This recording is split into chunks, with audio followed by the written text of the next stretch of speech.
El ministro, antes de dar el paso, fue a asegurar que tenía un hueso ya en la bolsa. O sea, ni siquiera es capaz de dar un paso audaz. Fue cuando le habían garantizado que él tenía dónde aterrizar. ¡Qué vergüenza! Nunca había ocurrido. Nunca. En la historia de la vida nacional. Primero, que un ministro renunciara. Es el segundo que renuncia, pero a Medina Mora no renunció por gusto. Lo ofreció. Renunció bajo amenaza. Así es. Bajo la amenaza. Pero este es el primero que renuncia por gusto. Y dice, oigan, fíjense que yo en mi interior, en mi alma más profunda, siempre fui morenista. Es usted una vergüenza. Es una pena. Acaba usted de enterrar con su dignidad y por desgracia lastimó a sus generaciones. Lo que más me duele, o lo que me puede doler, es que su indignidad lastima a sus nietos, lastima a sus hijos. Usted va a pasar al basurero de la historia. En ese sentido, hay quienes todavía piensan que la transformación debe continuar. ¿Y qué te parece que ahí tenemos al señor ministro tiktokero puesto y dispuesto para hacerle la comparsa hoy a Claudia Sheinbaum? Pues él no es ministro, es un matraquero de la Cuarta Transformación. Es una vergüenza que Arturo Saldívar haya tomado la decisión de... fíjate que no es una decisión sencilla, Adriana.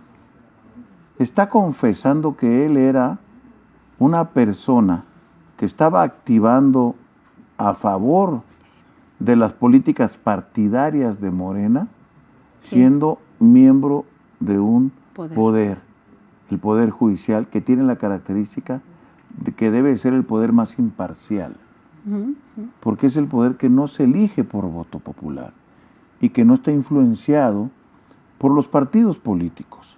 Se decidió hace muchas décadas que al Poder Judicial había que dejarlo afuera de la contienda electoral para que fuera un poder que mediara y que pudiera moderar los excesos de poder, tanto del Poder Legislativo como del Poder Ejecutivo. Esa es la característica del Poder Judicial, o una de las características del Poder Judicial. Pues resulta que el señor es un matraquero. Sigue siendo ministro y se tomó la foto con la aspirante presidencial.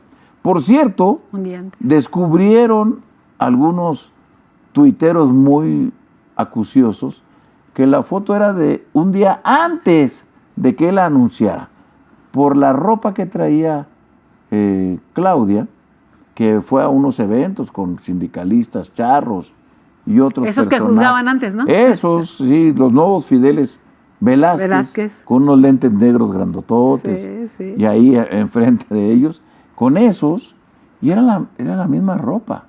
O sea, el ministro, antes de dar el paso, fue a asegurar que tenía un hueso ya en la bolsa. O sea, ni siquiera es capaz de dar un paso audaz. Fue cuando le habían garantizado que él tenía dónde aterrizar. ¡Qué vergüenza! Nunca había ocurrido. Nunca. En la historia de la vida nacional. Primero, que un ministro renunciara. Es el segundo que renuncia, pero a Medina Mora no renunció por gusto.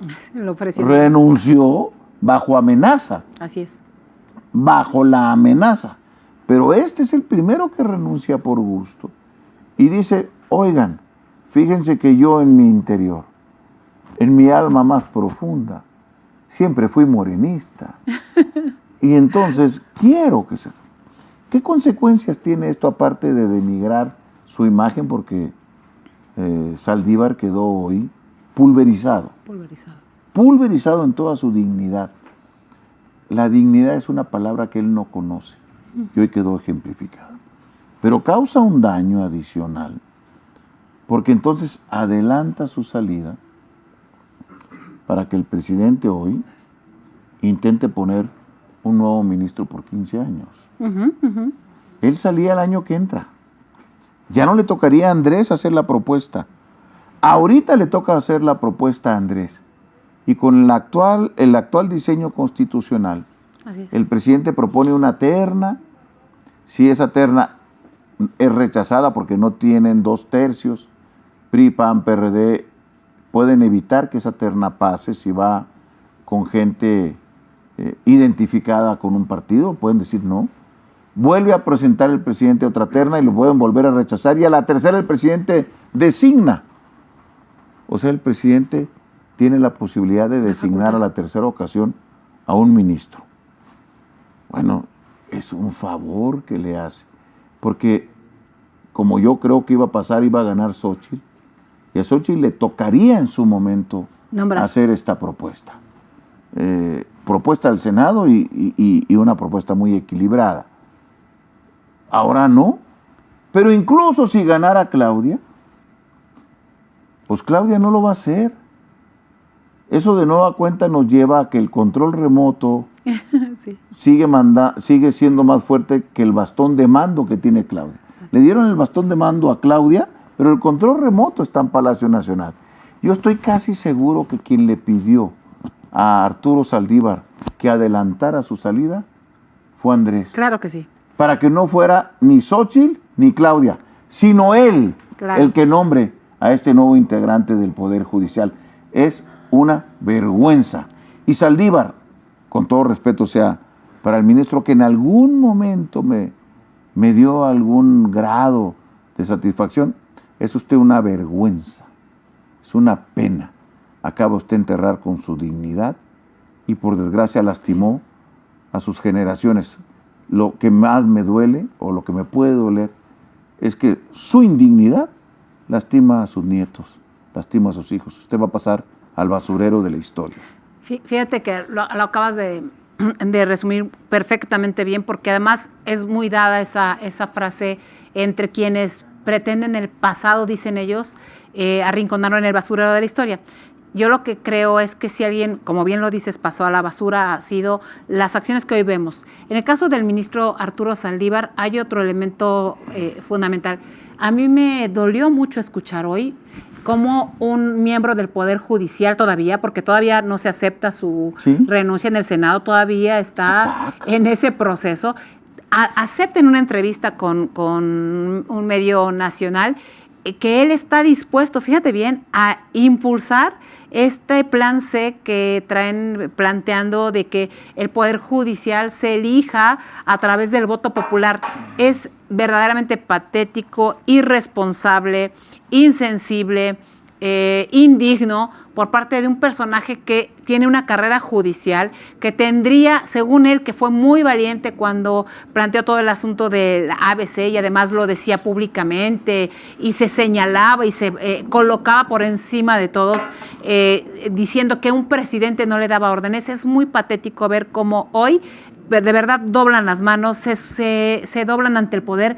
Pero déjenme decirles a todos que nos están escuchando que lo grave de esta circunstancia es que si piensan que el pueblo manda, no es el pueblo que manda, son estos grupos que tanto han criticado, Guadalupe, los que siguen teniendo el control, efectivamente, y en las decisiones de gobierno, porque Arturo Saldívar pertenece a esa, entre comillas, mafia del poder que tanto criticó Andrés Manuel López Obrador.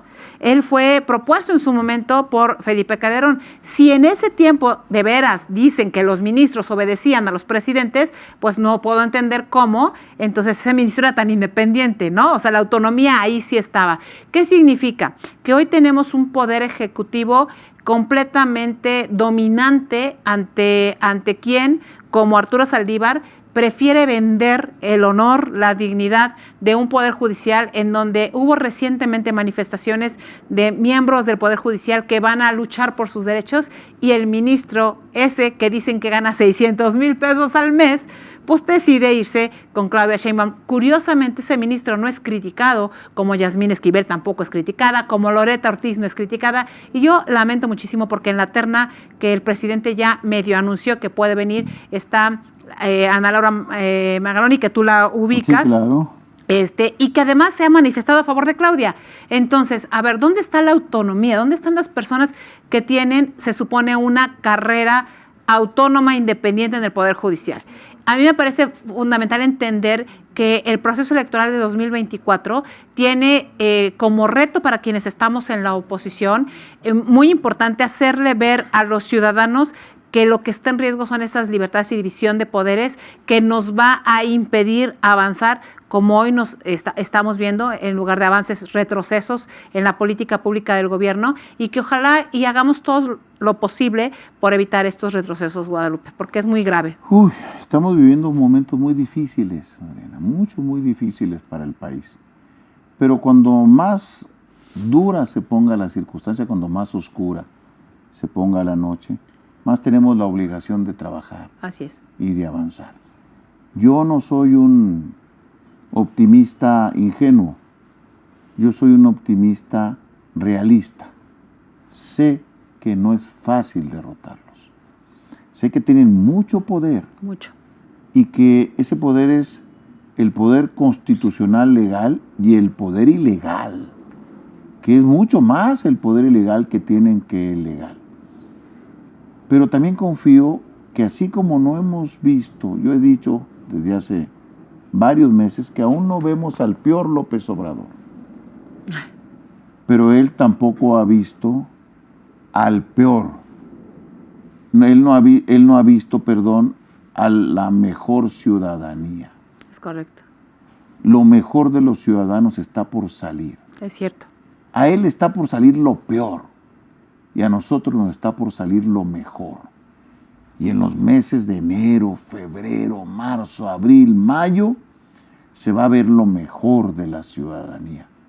Y yo espero que nuestros amigos que aquí nos escuchan y nos ven muchos, que son parte de un deseo de cambio, nos vamos a involucrar en la campaña. No vamos a estar nomás tuiteando.